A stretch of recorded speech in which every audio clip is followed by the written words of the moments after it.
ጎጃም ምድረገነት መሬቷ እናት ቤት ነው። አንዴ ደጇን ረግጦ ማይናፍቃት ማን ነው? በስልክ እየደወላችሁ ቃል መግባት በአባቶች መባረክ ትችላላችሁ ናቸው እንመኛለን። በድጋሚ ሲለዱ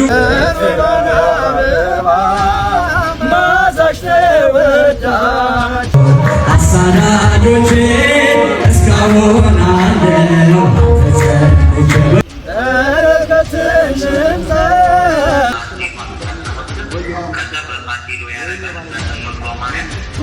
ስሟ የማይጠቀስ አርቲስት እያልኩ የምሰጠው የእሷን ነበር። ጽውራ ማርያምም ያሉት እነሱ ናቸው። ትክክለኛ ስሟ ላይሚልኪ እግዚአብሔር አብ። ጽውራ ማርያም ስሟ ተሰርዞ ላይሚልኪ እግዚአብሔር አብ እንደሚባል የበሶ እምነት እንደሌለ። ሰላም ጤና ይስጥልኝ። ውድና የተከበራችሁ የንቁሆን ሚዲያ ቤተሰቦች እንደምን አላችሁ? እንደምን ቆያችሁ? እንደምን አመሻችሁልኝ? እኔ አለሁ እግዚአብሔር ይመስገን። ቆይ ዛሬ በባህር ዳር ምን እየተካሄደ ነው? ብዙዎቻችን እያየን እንደ ቀልድ ያለፍነው ነገርስ? ይህ ሁሉ አርቲስት ከአዲስ አበባ ተነስተው ጎጃም ባህር ዳር ያቀኑት ነገር ትኩረት ወደ ባህር ዳር ማለት ወዳለሁ። ውድ ቤተሰቦቻችን የባህር ዳር ህዝብ እንግዲህ አይኖቹን ወደ ኦርቶዶክሳውያን አድርጓል። ታዲያ እናንተስ ምን ያክል ዝግጁ ናችሁ? ኦርቶዶክሳውያን እንግዲህ ባህር ዳር በዛሬው ዕለት በዝማሬ ተውጣለች። የእግዚአብሔርን ቤት እንሰራለን፣ ለጌትነቱም እንሰግዳለን በማለት ከአርቲስቶች እስከ ቲክቶከሮች እዛው ባህር ዳር ይገኛሉና እኛን ነው የሚጠብቁት። ኦርቶዶክሳውያን እጅግ ያማረ የተዋበ ቪዲዮ አለ አሳያችኋለሁ። ሌላኛው ደግሞ የሰሞኑ አነጋጋሪ ጉዳይ የደምሴ ፍቅር ጉዞ ነው። እንግዲህ ከመልእክተኛው ጋር መሆኑ ብዙዎችን አነጋግረዋል። ለዚህ ምላሽ ራሱ መልእክተኛው ሰጥቶበታል። አስደምጣችኋለሁ መረጃውን ማለት ነው። በቅድሚያ ግን ከጽውራ ማርያም የተሰማ አዲስ መረጃ አለ። እንግዲህ ስሟ እንደሚቀየርና የተሻሻሉ ህጎች እንዳሉ መረጃዎች ተሰምተዋል። ሰሞኑን እንግዲህ መረጃ አስደምጣችኋለሁ። ኦርቶዶክሳውያን ላልሰሙ አሰሙት፣ ቢያውቁት መልካም መረጃ ስለሆነ ብዬ ስላሰብክ ነው። እስኪ መረጃውን ሰምተን እንመለስ። ጽውራ ማርያምም ያሉት እነሱ ናቸው። ትክክለኛ ስሟ ላይሚልኪ እግዚአብሔር አብ። የትኛውም የሀገሬው ሰው የሚያውቀው እሱ ነው።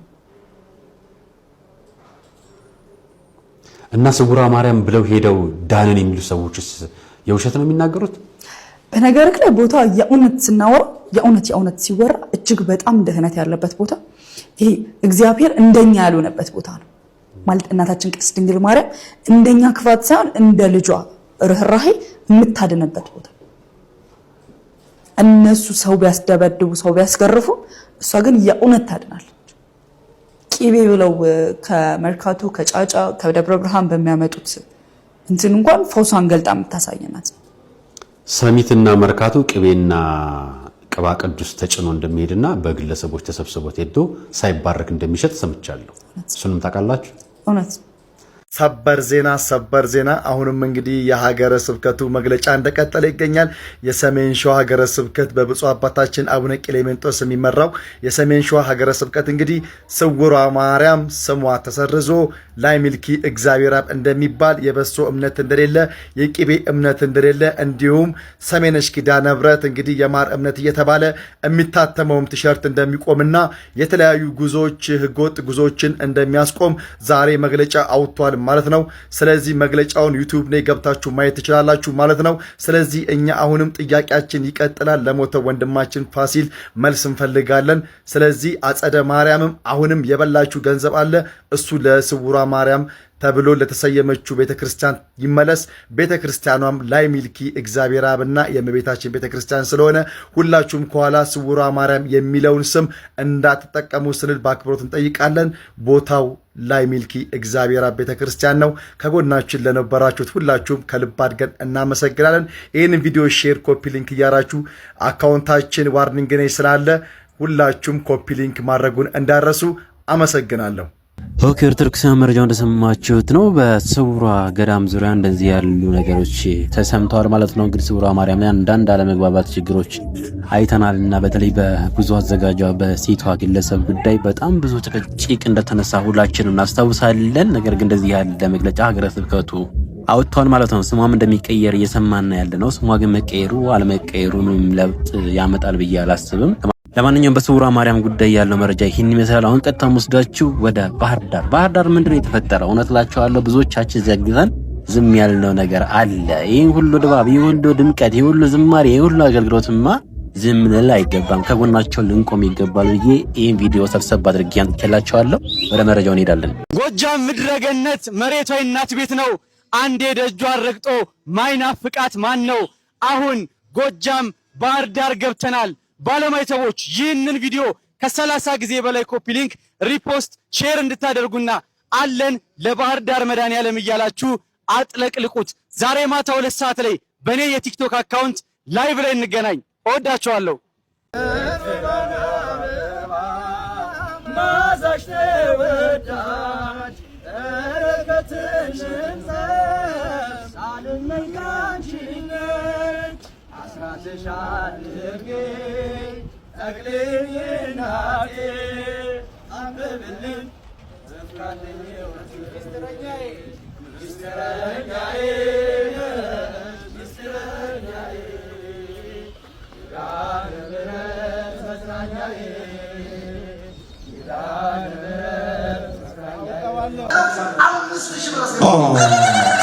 ሙሉ በስልክ እየደወላችሁ ቃል መግባት በአባቶች መባረክ ትችላላችሁ። ላቸው እንመኛለን። በድጋሚ እስቲ ለዱባዮች ሞራል ተተነሱ። በድጋሚ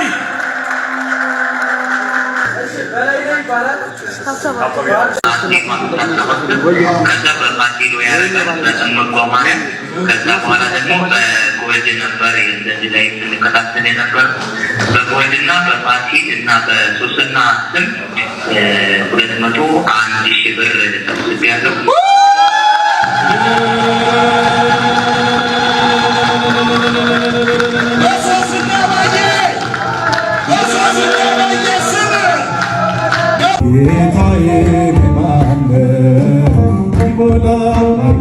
በፍለጋ ወጣው ከመቃብር ስመሰክር እኖራለሁ። ስራህን ስናገር አታልቆበታል። ሳትንቀኝ ለዚህ አደረስከኝ ጌታዬ።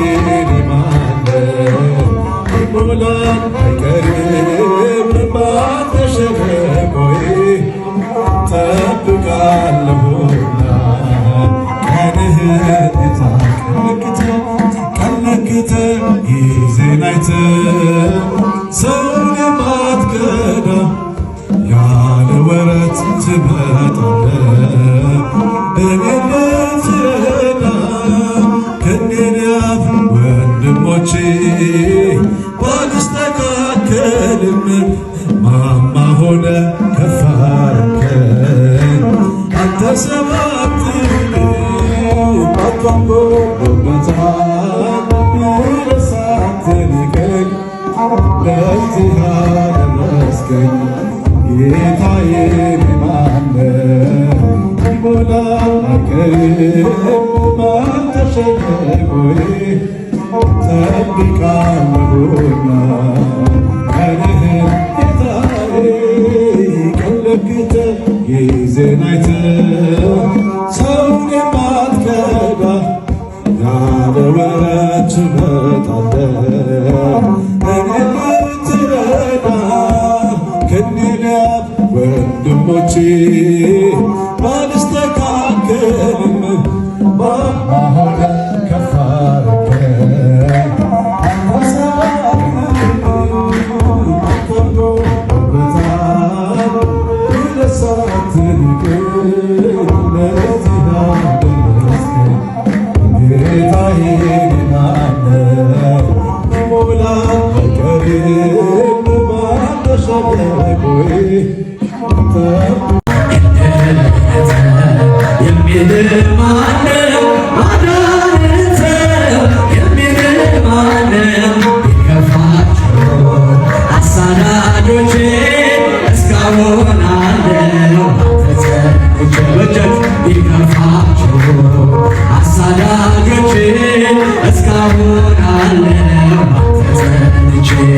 ኦርቶዶክሳውያን እንዳያችሁት ነው እንግዲህ በባህር ዳር አየር ጤና የመድኃኔዓለምን ቤተክርስቲያን ለማሰራት እንግዲህ እንደምታዩት እነዚህ ሁሉ ኦርቶዶክሳዊ ምእመን እህት ወንድሞቻችን አርቲስቶችም ጭምር ተረባርበው የአምላካችንን የመድኃኔዓለም ኢየሱስ ክርስቶስን ቤተክርስቲያን ለማሰራት በባህር ዳር ይገኛሉ። ስለዚህ እናንተ ደግሞ ምን ማድረግ እንዳለባችሁ መናገር አይጠበቅብኝም ማለት ነው። አሁን ቀጥታ ወስዳችሁ ወደ መልእክተኛው እንሄዳለን። መልእክተኛው እንግዲህ ሰሞኑን እጅግ አነጋጋሪ ርዕስ ጉዳይ ተንስተዋል።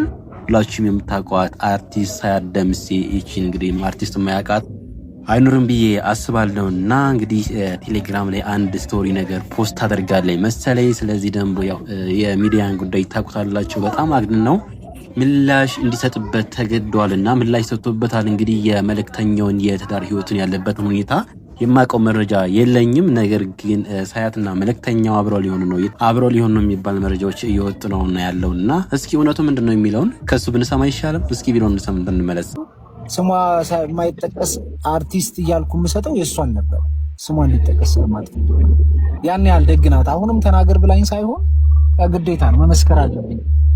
ከዛ አንፃር ነው እንጂ ሌላ ምንም ያያችሁት ነገር በሙሉ የሚመስልም ነገር የለውም። ኦኬ እንደሰማችሁት ነው። እቺን አጭር ንግግር መልእክተኛው ተናግሯል። በሳያት ደምሴ በኩል ሲወራ በነበረው አነጋጋሪ ርዕስ ጉዳይ እቺን ነገር ተናግሯል ማለት ነው። እንግዲህ ደግሞ ቢሆን መልካም ነው፣ ደስ ነው የሚለን እውነት እላቸዋለሁ። ለማንኛውም ይህን ይመስላል ማለት ነው። በሱ በኩል ያለው መረጃ ማለት ያለው እውነት ይህን ነው የሚመስለው። የአዶናይ መሸለም የአዶናይ ስግጥ ፍምስ ማለት በየእምነት ቦታው እየገባ ነው ያጀማ ጴንጤውም ሙስሊሙም ጴንጤውም ኦርቶዶክሱም መሰገጥ ማለት እያሉ እየተነተኑ ነው የሚገኙት። ይሄ ልጅ ከመጣ ወዲህ እናንተ ኢትዮጵያኖች አንድ የሆናችሁበት የተዋደዳችሁበት ፍቅራችሁን የገለጻችሁበት አጋጣሚ ነበረ። ግን ያው እያንዳንዱ ሰው አንድ አይነት አረዳድ ሊረዳ አይችልም። ማንም ሰው የጭንቅላቱን ያክል ነው መረዳት የሚችለው። ምክንያቱም ከዛ በላይ ፈጣሪም አያስጨንቅም። የሰው ልጅ አንድ ጠባብ ጭንቅላት ያለው ሰው የበዛች ጠባብ ጭንቅላት ታስረዱታላችሁ። ሰፋ አድርጎ ማሰብ የሚችል ደግሞ ራሱ አናላይዝ ያደርጋል በጭንቅላቱ ማለት ነው። ስለዚህ አንዳንድ ሰዎች አንዳንድ እዚህ ግባ ማትላቸው አገርን አንድ ማድረግ ያልቻሉ፣ ፍቅር መስበክ ያልቻሉ፣ ጦርነትን ማስቆም ያልቻሉ፣ ረሃብን ማስቆም ያልቻሉ፣ ስራን ባህል ማድረግ ማስቀጠል ያልቻሉ ሰዎች ዛሬ አዶናይ እንደዚህ ያለ ብለው ሁሉም ምሁር ነኝ ያሉትም በእርግጥ ምሁር ባለበት ሀገር በጣት አይፈረምም አይደል? ወይ ደግሞ አዋቂ ባለበት ሀገር የማያነብ ቁጥር 80-90 አይደርስም ነበረ። ምሁር ነኝ ያሉ ሰዎች አዋቂ ነን ያሉ ሰዎች ወጥተው ስግጥ ምንድነው ፍምስ የሚለው ፕሮግራም ቱራ ያደርግም በኢትዮጵያ ምድር ላይ። ስለዚህ መከልከል አለበት፣ መንግስት መከልከል አለበት ምናምን ብለው አንዳንድ ምሁር ነኝ የተባሉ መንግስት የሚጠቀምባቸው ሰዎች አሉ። ይሄ ከነሱ የመጣ ንግግር አይደለም። በእርግጥ እኔ እርግጠኛው የምነግራችሁ ከጨቅላው መንግስታችሁ ከአብይ አህመድ የተላከ መልእክት ነው። እኔ ከተናገርኩ ይነቃብኛል፣ እናንተ ተናገሩልኝ ብሎ እነሱን እንደላከ ይገባናል። ግን አዶናይ ግን በጣም ብልጥና ስማርት ስለሆነ አይ በቃ እቺን ቃል አንጠቀም ብዙ ሰዎችን እያስቀየመ ነው ምናምን ሲል ወጣቱ እንደማያቆም እቺን ስግጥ ፍምስ የምትለው ንግግር እንደማያቆም በደንብ ነው ማረጋግጥላችሁ። ሌላው ኢትዮጵያ ውስጥ ድሮ ምን ነበር መሰላችሁ? አሁንም ቢሆን አለ። አዶናይ ከመጣ ትንሽ የሚቀየር ነገር ይኖራል ብለን ተስፋ እናደርጋለን እንጂ አባቱ ሞቶበት አንድ ወጣት አባቱ ሞቶበት ሶፊት ማልቀስ የማይችል እኮ ነው ኢትዮጵያ ወጣት። አፍሮ ሶፊት ሼም ይዞት ማለት ነው። አፍሮ በቃ ይሄ አይናፋርነቱ ወደ በሽታ ሂዶ አባቱ ሞቶበት ተንከራቶ ያሳደገው አባት ሞቶበት ለማልቀስ ሼም የሚይዘው የሚያፍርበት ሀገር እኮ ነው አይደል? እንዴ ያላችሁ ሀገራችሁ ያን ለመቅረፍ የመጣን ሰው፣ ምቀኝነትን ለመቅረፍ የመጣን ሰው፣ ህዝብን አንድ ለማድረግ የመጣን ሰው እነሱ አወቅን ያሉት ተማርን ያሉት አልፈን ይደናል ያሉ ሰዎች ያላስተካከሉትን ነገር ይሄ ህፃን ልጅ የልጃቸው ልጅ የሚያክል ልጅ መጥቶ ኢትዮጵያን አንድ ማድረግ እፈልጋለሁ ደግሞ ከመሰረቱም እንደዛ እያለ ነው የመጣው። እዚህ ተወለድኩ ይበል እንጂ አባቱ ምንድናቸው እናቱ ምንድናቸው የየትኛው ብሔር ናቸው ሁላችሁም አታውቋቸውም። ግን እንዴት እንደማንኛውም ክልል ትግራይ ብሔር ብሔረሰቦች አሉ ለማታውቁ ሰዎች ማለት ነው። ይሄ ልጅ እንደዛ ብሎ ሲመጣ ለምሳሌ አሁን በጣም ከአባባሎቹ ሁሉ በጣም ውስጤን እንትን ያደረገውን ነገር ልንገራችሁ። አንድ ሰው ከፍ ብሎ ስታዩ ማጨብጨብ ልመዱ፣ ማድነቅ ልመዱ። እንደገና ደግሞ ቆንጆ ነች ስትባይ አረ ዛሬ እኮ ዝም ብሎ ምናምን ነገር አትሸማቀቂ፣ ኮንፊደንስ ይኑራችሁ። ለምንድን ነው እንደዛ የሚለው? ይሄ ልጅ ኢትዮጵያ ላይ ያየው ነገር ይመስላችኋል? ይሄን ነገር አይደለም። በምዕራቡ ዓለም የ10 ዓመት ልጅ የሰረቀው ነገር የለም፣ የቀጠፈው ነገር የለም። አይንህ ላይ ተክሎ ነው የሚናገረው ያለምንም ሼም ማለት ነው። ይሄ ልጅ የትም ቦታ ቢሄድ ማንም ሰው በሱ ላይ ኮንፊደንስ አለው፣ ማንም ሰው ኃላፊነት ሊሰጠው ይችላል። ይሄ እንደዚህ ያልክ እንደዚህ እየተጠማዘዝክ መናገር የምትፈልገውን ነገር በቃ እኛ ያሳለፍነውን ነገር ሌሎች ወጣቶች ማሳለፍ የለባቸውም። በቃ መስተካከል አለበት ነው። ይሄ ጠምዝዘው ነገር ፈትለው ነገር ሰንጥቀው ፈጣሪን አትፍራ ማለት ነው እንዴ? ፈጣሪን የምትፈራው ለራስህ እኮ ነው። ፈጣሪን የምትፈራው ለራስህ ነው። ቁርአን የምትቀራው ለራስህ ነው፣ ለማንም አይደለም። ማንም ለማንም ፈጣሪን አይፈራም። ለራስህ አትበል፣ ለራስህ አትበል። ሰላት የምትሰግደው ለራስህ ነው። ለማን ማንም በማንም ነፍስ ሁሉም ነፍስ በሰራችሁ ትጠየቃለች ይለለን ለዲናችን። ስለዚህ ለማን ብለህ ነው አንተ ማንም በጉዲ ነገር ስትጠመዝሱ? ለምን ተሸለመ መንሱር ጀማል ኤሬቻ ላይ ማን ነው ቀይ ባህር ላይ ኤሬቻ እናከብራለን ይለለ እንደ ሙስሊም ሆኖ? ቀይ ባህር ደግሞ የአፋር ነው። አፋር ደግሞ 100% ሙስሊም ነው። የትኛው ቀይ ባህር ማን ነው ኤሬቻ ነው ሙስሊም የሚያከብረው? መጀመሪያ ጽዳት ከራስ ይጀምራል። ራሳችሁን አጽዱ። መጀመሪያ የራሳችሁን መሀይም አስተምሩ። መጀመሪያ እነ መንሱር ጀማል 100 ግራም 1 ኪሎ ነው ብለው የሚያወሩት አብይን ነፍሰ ገዳይ ነው ብሎ መጥራት ሲገባው ሎሬት ለማለት ደግሞ ሮሌት አለ። አረ ሎሬቶች እንዳይሰሙ የተማሩት። ስለዚህ ጽዳት ከራስ ይጀምራል። መጀመሪያ ራሳችሁን አጽዱ። ከዛ በኋላ ቃላት ተሰነጣጥቃላችሁ። አዶናይ ብልጥ ነው። እቺን ቃል አንጠቀም ምናምን አለ። ወጣቱ ግን አያቆም። በቃ ይሰግጣል፣ ይፈምሳል። አለቀ ነገሩ። መጀመሪያ ነገር ህዝብን አንዳርጉ፣ ረሃብን ካገር አባረሩ፣ በየቱቦ ስር የወደቁ የልጆች እናትን አንሱ፣ ረመዳን ምድር ኩፍር የሚገቡትን እስልምናን እየለቀቁ ያሉትን መልሱ። ከዛ በኋላ ወደ አዶናይ ትመጣላችሁ። አዶናይ ኦርቶዶክስ እኮ ነው፣ ሙስሊም አይደለም። አንድ ሙስሊም ተነስቶ እንደዛ ቢል እንዴት ምናምን ነገር ልትሉም ትችላላችሁ። ትንሽ ምክንያታዊ ሊሆን ይችላል። ይሄ ልጅ ክርስቲያን ነው፣ ምን አገባችሁ? የፈለገውን ይናገር። መንሱር ጀማል ኤሬቻን እናከብራለን ይላል እንዴ? እክትላጥ የሚያደርጉ ሙስሊም ወንድሞች አሉ አይደል እንዴ? እነሱን ለምን አትመልሱም? እንድንናገር አታርጉ። እናንተ ጋር ስትጮሁ ጮኸን መጨረሻ ላይ 1.5 ህዝብ ሲያልቅ አፋችሁን ዘግታችሁ በራችሁን ዘግታችሁ ልክ ምንድነው የምትባለው እቺ እስስት ነጭ ከለር ስታይ እንደምትጠፋ እንደዛ ነው የጠፋችሁት። ኦኬ አመሰግናለሁ። ማርያም ሲባል ቅር የሚልህ ወንድሜ ኢየሱስ አፉን የፈታው ማርያም እያለ መሆኑን ላስታውሰው እወዳለሁ። መቼም ለዚህም ጥቅስ እንደማትጠይቀኝ ተስፋ አደርጋለሁ። ኢየሱስ ሲባል ቅር የሚልሽ እህቴ ማርያም ከሰማይ ሰምታ ለልጇ ያወጣችው ስም ኢየሱስ እንደሆነ ላስታውስሽ እወዳለሁ። በእርግጥ ድንግል ማርያም ኢየሱስ ብላ ብትሰይመውም ስሙን ግን ለመጥራት ግን አንድ ቃል አልበቃት ብሎ ተቸግራ ነበር። ገና በሆዷ ውስጥ እያለ ወደ እርሱ ስትጸልይ ነፍሴ ጌታን ታከብረዋለች፣ መንፈሴም በአምላኬና በመድኃኒቴ ሐሴት ታደርጋለች ስትል ሰማናት። ልጇ ከሆዷ ሳይወጣ ከልጇ ጋር ንግግር የጀመረች እናት እንዴት ያለች ናት! ወደ ሆዷ ራሷን ዘንበል አድርጋ ጌታዬ አምላኬ መድኃኒቴ እያለች የምትጣራ እናት አይታችሁ ታውቁ ይሆን? በሆዷ ውስጥ ዙፋኑን ለዘረጋው ንጉሥ ጸሎት የምታሰማ እናት እንደምን ያለች ናት! ከወለደችው በኋላስ ማን ብላ ጠርታው ይሆን? ገና ሕፃን ሳለ ምን ብላ አቅፋ አስተኛችው ይሆን? ምን ብላስ መገበችው? የልደት መዝሙሩን እሹሩሩ ብሎ የሰየመው ቅዱስ ኤፍሬም ድንግል ማርያም ልጇን ምን እያለች ታስተኛ ይሆን ብሎ በእርሷ ቦታ ይጨነቃል። በእርሷ አንደበት ሆኖ እንዲህ ሲል ወደ ልጇ ይዘምራል።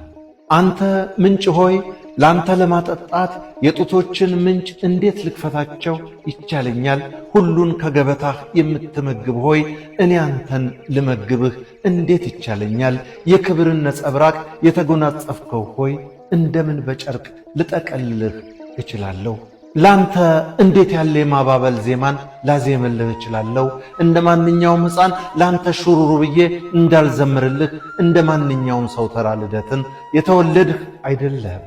ጽንሰትህ አዲስ ነው፣ ልደትህም ታምር ነው። በመንፈስ ካልሆነ ላንተ ሊዘምር የሚችል ማን ነው? ድንግል ማርያም ሆዷ ውስጥ ሳለ አምላኬ መድኃኒቴ ያለችው ልጇን ካደገ በኋላ ምን ብላ ጠርታ ይሆን ብዬ በ12 ዓመቱ በቤተ መቅደስ እስክታገኘው ጠብቄ ተከትያት ገባሁ። ከአይሁድ መምህራን ስር ቁጭ ብሎ በንግግሩ ያስደንቃቸዋል። ሉቃስ 2:48 እንደተጻፈው ምን ብላ ተጠራ ይሆን ብዬ አንደበቷን ስጠባበቅ ልጄ ሆይ አለችው። እኛ አባታችን ሆይ የምንለውን ፈጣሪ ልጄ ሆይ አለችው። ድንግል ማርያም ለልጇ የሚበቃው ስም አታለት ነበርና እርሱን የምትጠራበት ብዙ ስም ነበራት። በእናቶቻችን ማን ብዬ ልጥራው ስምህን? ዜማ ድንግሊቱ ተጨንቃለች። ማን ብዬ ብጠራህ ይሻለኛል? ልጄ ብዬ ልጥራህ? ወንድሜ ልበልህ? ሙሽራዬስ ብዬ ልጥራህ? ጌታዬስ ልበልህ? ከዳዊት ቤት እንደመሆኔ እህትህ ነኝ። ለጸነስኩህ እናትህ ነኝ። ስለ ንጽሕና ሙሽራ ነኝ። መድኃኒቴ ነህና ባሪያህና ልጅህ ነኝ። አምላኬ ጌታዬ መድኃኒቴ ልጄ። ማርያምና ኢየሱስ የሚሉት ስሞች ወንጌላውያን ሁለት ጎራ ይዘው የተጣሉባቸው ሳይሆኑ በምናከብረው ወንጌል ላይ አብረው የተጻፉ ስሞች ናቸው። ኢየሱስ የሚለው ስም ከድንግል ማርያም አፍ በፍቅር የሚፈስ ጥዑም ስም ነበረ። ማርያም የሚለው ስም ደግሞ ኢየሱስ ከሰው ልጆች ሁሉ በላይ በእናት ፍቅር ሆኖ የጠራው ጥዑም ስም ነው። የልጇ ስም ሲጠራ የምታዝን ማርያም፣ የእናቱ ስም ሲጠራ የሚናደድ ኢየሱስ የለም። ዲያቆን ሄኖክ ኃይሌ እንዳዘጋጀው፣ በለጠ ሸቴ ዘሀገረ ኢትዮጵያ እንዳቀረበው